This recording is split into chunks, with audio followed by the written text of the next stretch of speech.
click yung gagawin natin mga sir na mag-overhaul tayo dahil sa tunog na ganito. Ayan, kapag once na ganito yung tunog ng motor ninyo, matik. Ayan, baba makina yan. Para maiwasan niyo yung ganyan na problema ng motor ninyo mga sir, dapat alagaan nyo yung motor nyo sa langis. Dahil kaya nagkaroon ng ganyan tunog dahil napabayaan yung motor na sa langis. Yung nagpapaingay dyan, yung tunog na ganyan, narinig yung tunog na ganyan, knocking yung, o di kaya pumakat na yung piston yan sa piston pin to connecting rod hanggang sa yung mga ibang pisa dyan sa loob. Yan o. Yan. Pag ganyan, ako, bumamaka na yan. Tapos syempre, para makatipid to, tutulungan natin si sir. Papalitan kasi natin yung sigunyal niya. Dahil kapag ipinilit natin yung connecting rod nito mga sir, na hindi natin papalitan, may posibilidad na sa katagalan at alam niyo naman siguro kapag once na napabayaan sa langis, nag-iiba yung parang may limit na yung bakal ng connecting rod, parang mababang klase na pulos, parang malambot na siya kapag pinilit natin. At kapag naputol yun, siyempre pag naputol yun, magsasalubong yung piston to valvula, bubutas. Kapag nabutas yun, babaloktot yung connecting rod. Pagka nabaloktot o minsan napuputol pa, binabasag niya crankcase. Yan, yun yung mga magiging kahinatnan kapag hindi natin ginawa na hindi palitan yung connecting rod. Siyempre, bibigyan natin ng pisa si set na connecting rod. Libre po yun. Yung black set matic kasama yan sa papalitan, kaya bago ilalagay natin dyan, at yun ang mga sisingay natin kung ano yung mga pisang papalitan natin dito. Paghihiwalay mo natin yung makina nito mga sir, saka chassis. Ito mga sir, paghihiwalay natin yung makina saka yung chassis, at ito na yung wawalwalin natin. Makikita naman natin din sa makina niya na medyo medyo napapabayaan na rin. Simula daw ito ng nagkaroon ng ingay, hindi na ito totally muling ginamit. Pero dyan natin makikita, kaya kakalasin mo natin. Basta pinaka-importante, pag first time lang magbukas nito, segregate nyo, side dito, side doon, side doon. At check nyo yung mga maliliit na pisa. Madali lang mag-overall nito, basta alam nyo lang yung gagawin ninyo.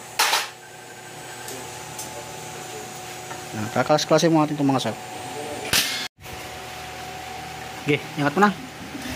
Yan, nakikita naman natin mga sir yung head nya na na-stuck na yung unit, hindi na ginamit simula nang umingay. Dito natin makikita kung tama ba yung hula ko.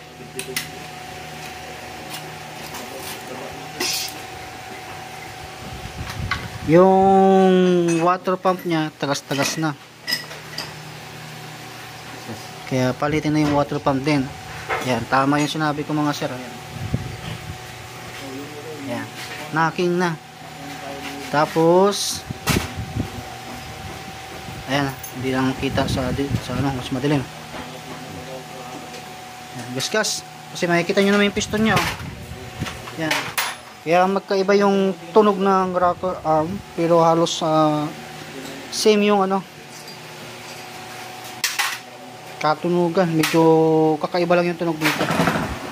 Sa rocker arm kasi malagitik mismo. Ito parang may matigas na lagitik nya. At syempre, alam niyo na pagka natutuyuan tayo ng langis, kung mapapansin niyo yung connecting rod nya sobrang itim, ibig sabihin na parang naluto na yan. Alam niyo yung nagpainit kayo ng bakal, ganun, lumalambot. Yan ang isa sa iiwasan natin. Siyempre, ayaw ko naman din na alam na natin yung ganun mangyayari, hindi pa natin i-offer or sabihin sa may-ari para yung gagawin natin sa motor niya pang matagalan, hindi yung pang mabilisan. Pero yung connecting rod na yan, kalampag ba day? Wala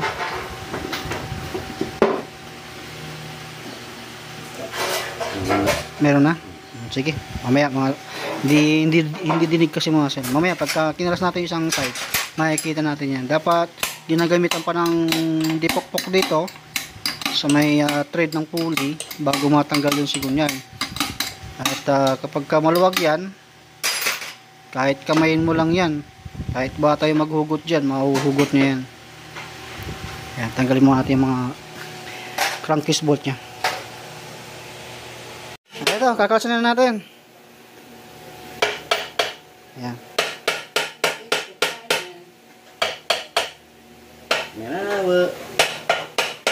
Okay. Kaya kapag once na may konting leak sa motor ninyo, pa-check nyo na. Kasi isa rin yan sa dahilan kung bakit nasisira. Wala nang kalangis-langis eh. Tapos makikita natin na dun sa part ng magneto, kulang na lang luya.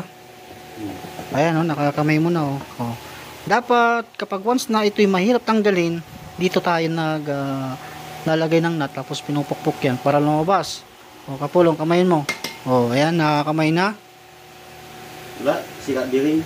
No, bearing lang yung sira. Tapos sabi ko na nga, marami tayong bearing dito na mga pinagpalitan ko. Mapapansin nyo, sariwan-sariwa pa yan mga sir.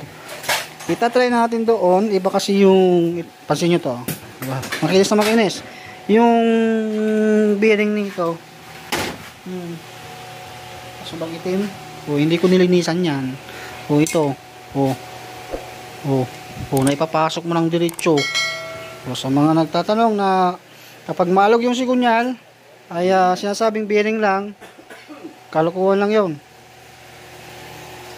Gagastos kayo ng malaki. Ngayon kapag ginawa ng remedyo yan, asahan nyo mayroong nakalagay na dot dyan galing sa pokpok para sumikip. Ngayon kapag once na ganun na nangyari, sisikip nga, babalik sa dati, mawala yung alog, sa katagalan masisira bearing, magiging tunog big bike. Siyempre persado na yung bearing eh.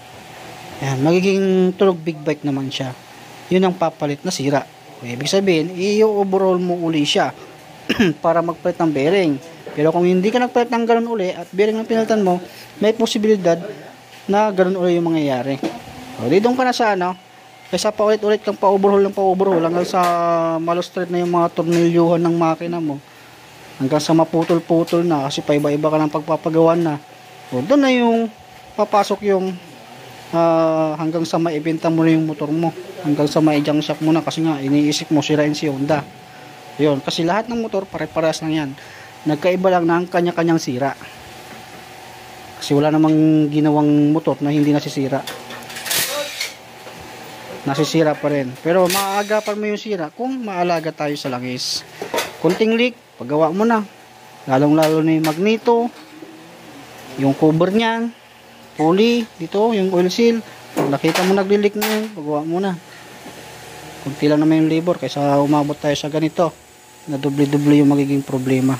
Hanggang sa water pump, ayan, na-damage din yung water pump. Sa Honda, 1,450 yata. At sa iba, 1,500. 1,600 sa online hanggang umaabot pa nga lang 2,000 yan. Kaya nga hindi pare-parehas ang presyo. Kasi may tinatawag na sila dyan eh. Parang komisyon. Ganyan. Medyo marami tayong gagawin. Pero yung sa niya, sa sigunyal niya, dahil nga naawa naman ako sa laki ng magagastos nito, bibigyan ko lang sa sigunyal para kahit paano mabawasan yung gagastusin niya. Bibigyan ko to ng sigunyal to mga sir. Yan. Pang-apat na, nabigay ko na to. Sa loob ng 2 araw. Kahapon 3, ngayon 1. Yan na yung pinakalas ko. Naka-prepare na rin yung sigunyal ko doon sa gilid. Yan. Hindi po yan kalampag. Eto na mga sir, ilinisan na natin. Medyo natagalan tayo sa paglilinis. Gawa kasi ng sobrang dumi nung makina. At ito na rin yung pisa na gagamitin natin. Ipakita ko muna sa inyo para kahit papano ay kapag napanood nung may-ari nito at na ginawan ko siya ng resibo na ito yung mga talagang totaling pinalitan sa motor niya. Ayan. dalawang valve seal. Ayan, nagiging transparent lang tayo para kahit paano hindi rin kawawa yung customer natin na isipin niloloko natin.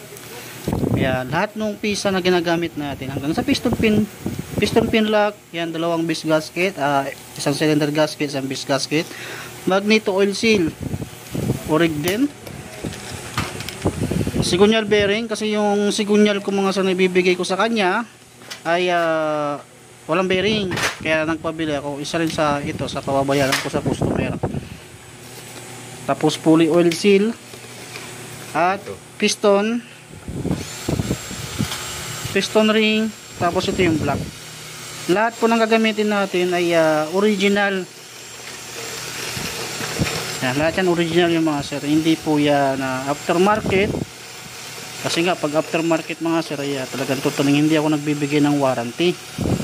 Gawa kasi na hindi ko din sure kung hanggang saan ba tatagal. Tapos yung isa pa ikukonsulta ko pa sa may-ari kasi nga sabi ko nga doon sa sinisingil ko sa kanya ay black set lang saka bearing, tapos spray yung sigunyal. Yung dumagdag doon kasi sabi ko sa kanya yung sinisingil ko sa iyo hindi kasama yung iba doon. Pagka mayroon pang dumagdag na problema, sabi ko sa kanya, dahil binuksan din natin at kung hindi natin papalitan baka yun ang isa pa sa magiging cause ng pagkasira ng mga bagong pisang ilalagay. Yun yung water pump, naglilik kasi yun mga sir, at hindi na rin siya healthy para sa motor natin dahil madali mo na siyang ikutin. Maghahalo na yung pagka full operation na yung makina, ayan, doon na magsisimula yung problema naman ng water pump. At syempre madalas namin na encounter yan, kaya ayaw din namin na sa customer ay maabala pa. Syempre gagamitin itong motor na to sa panghanap buhay. Gusto namin yung tatagal gagamitin yung motor na gagawin namin, hindi yung saglit lang gawin. At yun na nga, walang perfectong tao, kaya sinasabi ko kapag may problema, dali lang dito, wala kayong babayaran basta tama ang pagkaka break in or hindi napapagalaw sa iba. Siyempre alam nyo na, bawat mekaniko kanya-kanya diskarte yan. Parang sa amin, diskarte namin, kami gumawa, siyempre kami pa rin na magwawaranty. Tapos ayun nga, papakita ko yung water pump na bago. Yan, ito yung water pump natin, assembly ito mga sir. Yan, original din.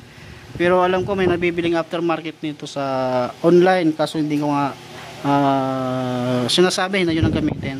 Dahil na-encounter ko na rin yun, napakahirap magsuksok sa head kapag once yun ang ginamit natin. Masyadong makapal, yun doon, makapal. Pag seleksik mo, hindi siya pitted. Kailangan mo pang i-grind para habulin. Yun ang kaya iniiwasan ko din kasi customer ang magsasakripisyo, hindi naman kami. Saka iniiwasan din namin yung back job pagdating sa mga aftermarket. At yung bearing yan, sasampul ko yun doon, yan, sasampul ko doon sa kalampag. Doon natin makikita kung yung bagong bearing na yun ay may sasalpak mo ng diretsyo na hindi na siya pinipress. Yan. Kapag once na naisalpak mo ng diretsyo, ibig sabihin talaga sila na talaga yung sigunyal. Yan, example naman tayo dyan pagdating sa mga ganyan, inuulit-ulit lang natin para kahit paano yung iba hindi nabubudol. Ito yung mga ginagawa namin mga sir. Yan, tapos na tayo sa pagki-cleaning doon. Ilulubog na natin yung ibibigay kong sigunyal. Yan po yung ibibigay ko mga sir. Yan, original po yan, hindi po yan may halong aftermarket. Original po yan, wala siyang bearing, pero bago yung ilalagay kong bearing dyan, mapapansin nyo, ang dami-dami kong sigunyal dyan, yan, puro kalampag ang issue nyan, saka connecting rod. Yan ang mga naging issue nyan. Yan, ang dami-dami kong connecting rod. Yung iba naubos na nga kasi nga kapag inaayos ko kasi yung pagka kalampag, yan, kaya tanggal ko, gusto naman yung kalampag. Pagka may may nag-iwan uli kasi nga kaya nga binibigay ko lang kasi nga hindi naman ako bumibili ng pinamimigay. Yung mga iniiwan nire-repair ko, yun ang pinamimigay ko. Ayan, ito naman sa ilulubog na natin. Ayan, nilagay ko na rin yung bagong bearing. Ayan, bago yan. Itong sigunyal na ito mga sir, bigay ko lang to. Ayan, bago po yan mga sir. Ayan. Tapos paiinitan natin yan sa loob ng 15 minutes para may salpakan natin. Tapos yung mga ibang accessories na original parts. Okay, good siya. Tapos bagong block, bago din yung valve seal. Ayan, siyempre check pa rin natin mabuti. Kaso sa water pump at kukontakin ko pa yung may-ari, sabihin ko na ganito yung mga ginawa natin. O kaya kung mapanood niya yung mga in-upload ko, ayan, na short video sa Facebook, ayan, makikita yun din naman niya kung ano yung mga ginagawa sa unit niya. Kaya kapag lagi ko siyang binibideo pag iniiwan yung motor, para kahit wala yung customer, alam nila yung mga ginagawa o kinabit na pisa sa motor nila. Okay, ibog na natin dahil napainitan natin yung mga sala sa loob ng 15 minutes. Ayun, no? Tapos panamigin natin. Kagabit natin yung isang crankcase. Ayan, kagabit natin yan. Sobrang itim yan kanina. Golds na rin yun. Kung bagay sasalpak na lang, bago na yung valve seal yan. Yun na yung bagong block, doon sa karton. Ito yung mga piston ring. Pin, kasama dyan. Poly oil seal, magneto oil seal, ayan, kasama yan. Sa mga papalitan. Yung water pump nga lang, hindi ako makapag-decide. Kasi nga, baka ayaw ng customer palitan, eh syempre abonado naman ako. I-PPM ko muna. Ang dami kasing naging sira nito. Yung sa sigunyal nakalibre na yan. Pero yung bearing, syempre binili natin sa labas yan, babayaran pa rin ni sir yan. Nailagay na yung crankcase. At yan na yung bagong piston natin mga sir. Yan, tapos yan yung piston pin lock, piston pin lock, yan, kasama yan sa block set natin. Tapos sasalpak na ni Kapulong yung cylinder block natin, tsaka yung cylinder head gasket at head, yan, lalagay niya na yan. Ito na yung mga pinagpalitan natin, oh. Yung water pump papalitan. Yan, kasama yan sa papalitan kasi may tagas, mechanical seal yung tumatagas dun, or pwede ko ibalik yan, kaso nga lang magbibilang na lang ng araw yan o isang buwan, mga ganyan, 2 months ganyan.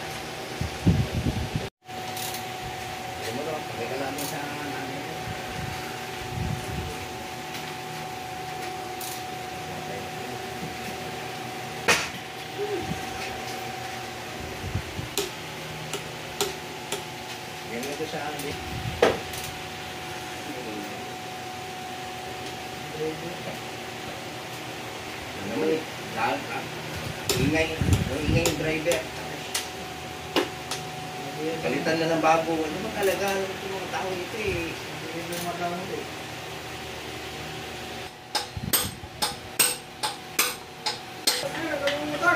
Ano ba yan? Nakalimutan. Papalitan na natin yung water pump natin mga sir.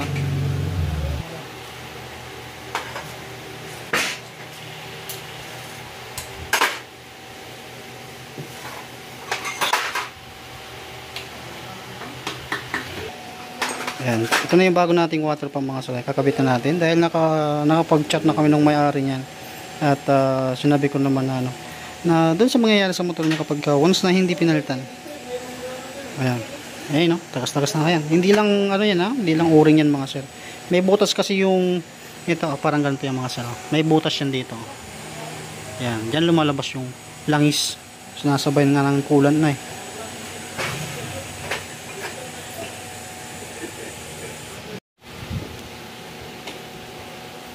Ayan, tambutso na lang ilalagay natin para mapatayo na yan. Ayan, mapapansin nyo yung stator nya basang-basa. Pwedeng masira din yan kapag pinabayaan na ganyan. Kaya may lilinisan din natin yan, tapos papalitan natin ng magneto oil seal.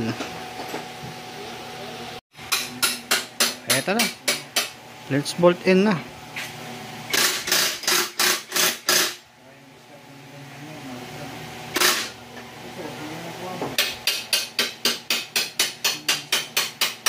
Ayan, tapos maya pag nakabit lahat-lahat, yan, malinis na yung stator nya. Tapos isa rin sa concern ng customer yung speedometer, kaya ginawa rin ni Kapulong yan.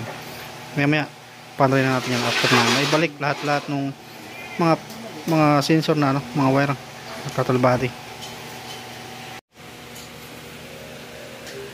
Ayan, ready to kuha na itong mga sir, to pindot to start na. Sige, ayan, ma-under na siya.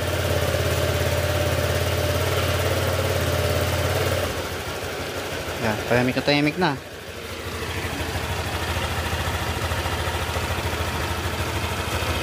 Ayan, quality yung aking binigay na sigunyal mga sir. Kaso nga lang, isa pang problema niya yung pulley, maluwag na rin.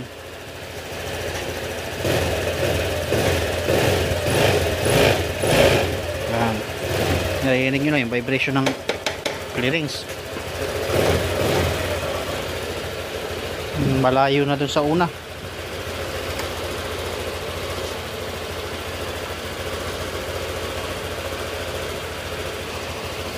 Paikotin mo nga yung gulong. Dahil sa request ni sir na ayusin yung kanyang speedometer, ayan, naayos na natin. Dahil yung wire na ginamit kasi, pinagawa niya na yung una yan. Kaso kung ginamit ng wire, nagpulbos, nag-corrosion. Kaya saglit niya lang nagamit. Kaya pag mga ganyan, yung standard wire yung gagamitin nyo pang sasakyan. Ayan, okay na to. Tahimik na. Pwede na itong ma-claim.